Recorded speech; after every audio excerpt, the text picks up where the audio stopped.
अच्छा, मैं आपको एक कहानी सुनाऊं जो वाकई सच है जी। भुट्टो के राइट हैंड आदमी, जो भुट्टो के अमित शाह आप कह सकते हैं अच्छा, आप अमित शाह को ले ही आए। वो थे गुलाम मुस्तफ़ा जतोई। हाँ, जतोई। तो गुलाम मुस्तफ़ा जतोई को कैद किया गया भुट्टो के साथ, और भुट्टो को फांसी देने के 6 महीने के बाद ही तकरीबन नवंबर 1989 में 1969 में उनको रिहा किया गया और वो सीधा कराची आए। वो सिंध के आदमी थे और उनका बहुत बड़ा मकान था, बड़े रईस आदमी थे। तो उनके तरफ से मुझे निमंत्रण मिला कि एक रिसेप्शन में आ जाओ, तो अच्छा मौका था राजनीतिज्ञों से मिलने का। तो मैं और मेरी पत्नी गए, देखा कि बाहर जहाँ की गाड़ी पार्क करते थे वहाँ बहुत सा पुलिस था, तकरीबन लग रहा था कि उन्होंने छापा लगाया हो। खैर मैं अंदर गया और मैं हैरान हुआ कि एक वेटर आता है और 4-5 किस्म के ड्रिंक्स मेरे सामने पेश करता है। मैंने कहा कि एक कमबख्त अभी जेल से निकल आया है और खुले आम, जबकि पुलिस बाहर खड़ा है, वो दिखा रहे हैं कि आपको ये वाइन चाहिए, वो जिन चाहिए, वो वोडका चाहिए, वो विस्की चाहिए, ये बियर चाहिए, और खुले आम कर रहा है। तो खैर मैंने ज़रा इनकार किया क्योंकि मैं कैद नहीं होना चाह रहा था। मैंने कहा कि हिंदुस्तानी कौंसल जनरल को वो पकड़ेंगे तो तब बड़ा न्यूज़ बनेगा। तो मैंने कुछ लोगों से मिला और फिर मैंने किसी से पूछा कि हमारे जो मेज़बान हैं मुस्तफ़ा जी, वो मुझे नज़र नहीं आ रहे हैं और मैं कभी पहले उनसे नहीं मिला हूँ, आप जानते हो कि वो कहाँ हैं? हंसते हंसते उन्होंने कहा एक ही जगह वो होंगे, अपने बार पर।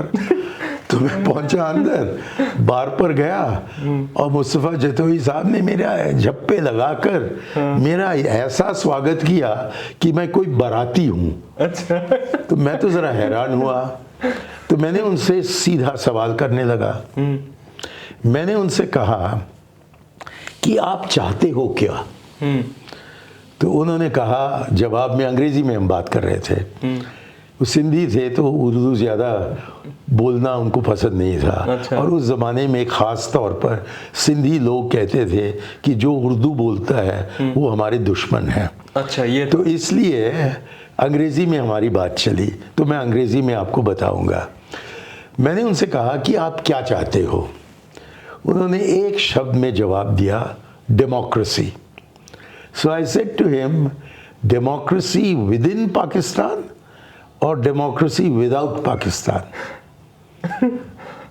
एकदम उनका जवाब आया, within Pakistan if possible, without Pakistan if necessary. ओह, अब ये कैदी एक हिंदुस्तानी कौंसल जनरल को खुले आम बता रहा है कि यदि जमहूरियत न लाया जाए पाकिस्तान में तो तब मैं पाकिस्तान से सिसीड करने को, छोड़ने को तैयार हूँ।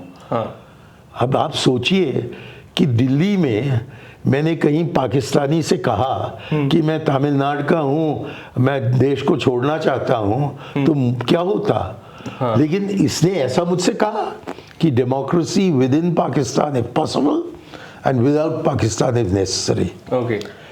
तो मेरा अगला सवाल था कि what do you have against Ziaul Haq? तो उन्होंने मुझसे कहा कि before this bastard came I used to have 24 brands of whisky in my house and now I have only 6। मैंने कहा कि डिक्टेटरशिप का मतलब अब इन्हीं से मैंने सीखा।